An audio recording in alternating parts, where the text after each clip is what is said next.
How about this? Can we go from the patterns of your brain when you're looking at an image to reconstructing the image?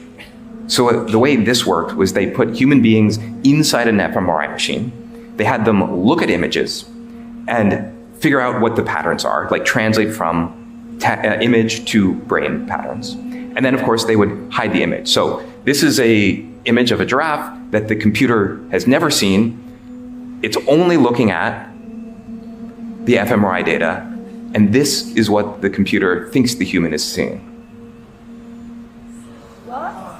Yeah. Now, to get state of the art, here's where the combinatorial aspects, why you can start to see these are all the same demo.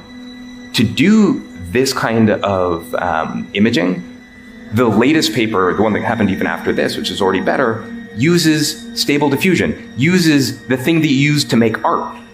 Like, what should a thing that you use to make art have anything to do with reading your brain? But of course, it goes further. So in this one, they said, can they understand the inner monologue, the things you're saying to yourself in your own mind? Mind you, by the way, when you dream, like your visual cortex runs in reverse, so your dreams are no longer safe. But we'll try this. So they had people watch a video and just narrate what was going on in the video in their mind. So there's a woman, she gets hit in the back, she falls over. This is what the computer reconstructed the person thinking. See a girl, looks just like me, get hit in the back, and then she is knocked off. So our thoughts, are starting to be decoded. Yeah, just think about what this means for authoritarian states, for instance. Or if you want to generate images that maximally activate your pleasure sensor, anything else. Okay, but let's keep going, right? To really get the sense of the combinatorics of this. How about, can we go from Wi-Fi radio signals, sort of like the Wi-Fi routers in your house, they're bouncing off radio signals that work sort of like sonar. Can you go from that to where human beings are to images? So what they did is they had a camera looking at a space with people in it. That's sort of like coming in from one eye. The other eye is the radio signals, so sonar from the Wi-Fi router.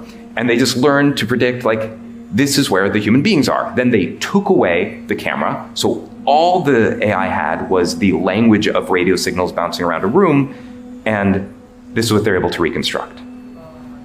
Real-time 3D pose estimation, right? So suddenly AI has turned every Wi-Fi router into a camera that can work in the dark, specially tuned for tracking living beings.